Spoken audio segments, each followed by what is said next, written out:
வணக்கம் நண்பர்களே. இன்றைக்கி நம்ம அடுத்த காரியத்தை பற்றி பேசலாம். பொதுவாக என்னுடைய ஒவ்வொரு பதிவிலையும் நான் சமாதானத்தை தான் முக்கியமாக குறிப்பிட விரும்புகிறேன். இது எப்படி நமக்கு சாத்தியம், நம்ம சமாதானத்தோடு எப்பயுமே இருக்க முடியுமா அப்படின்னா நிச்சயமாக இருக்க முடியும். ஏன்னா தேவன் நமக்கு கொடுத்த பெரிய சொத்து, என்னுடைய சமாதானத்தை உங்களுக்கு தந்திருக்கிறேன் அப்படின்னு சொல்லிக்கிறார். அதனால் நம்ம பயப்படாமல் அந்த சமாதானத்தை நம்ம மேற்கொள்ளலாம், எடுத்துக்கலாம். அதனால் அந்த சமாதானத்தில் எந்த குறைவும் இருக்காது.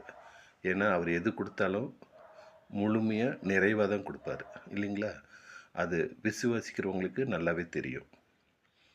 அடுத்த காரியம், இந்த உலகத்தில் இருந்துக்கிட்டு எப்படி நம்ம சமாதானமாக இருக்க முடியும் அப்படின்னு நீங்கள் கேட்கலாம்.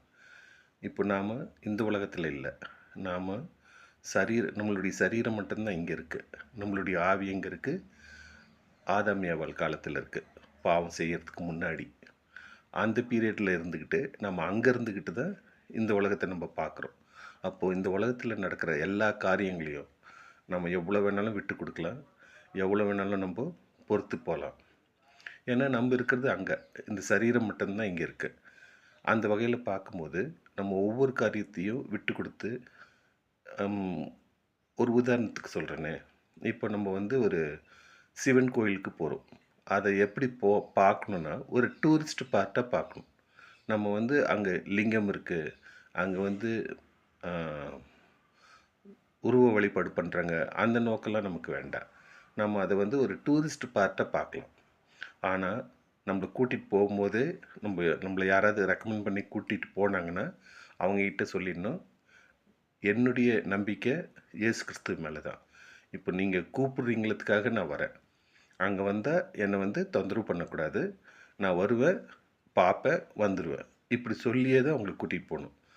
அவங்க கூட ஒத்துழைச்சி போகணும். ஏன்னா அவங்களும் நமக்கு வேணும் இல்லையா? அதனால் அவங்கக்கிட்ட சொல்லிவிட்டு நம்ம அந்த டூரிஸ்ட் ஸ்பாட்டுக்கு போகலாம். அதே மாதிரி விக்கிரங்களுக்கு கொடுத்த ஆகாரத்தையும் நம்ம சாப்பிட்லாம். எப்படி சாப்பிட்ணும்?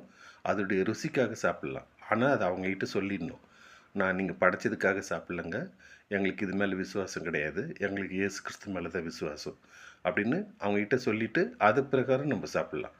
அதில் தப்பு இல்லை. ஏன்னா வாய்க்குள்ளே போகிறதுனால எந்த தீட்டும் இல்லை, வாயிலேருந்து வர வார்த்தைகளில் தான் தீட்டு. இதை பற்றி நம்ம அடுத்த வீடியோவில் மீண்டும் பார்ப்போம். நன்றி, வணக்கம்.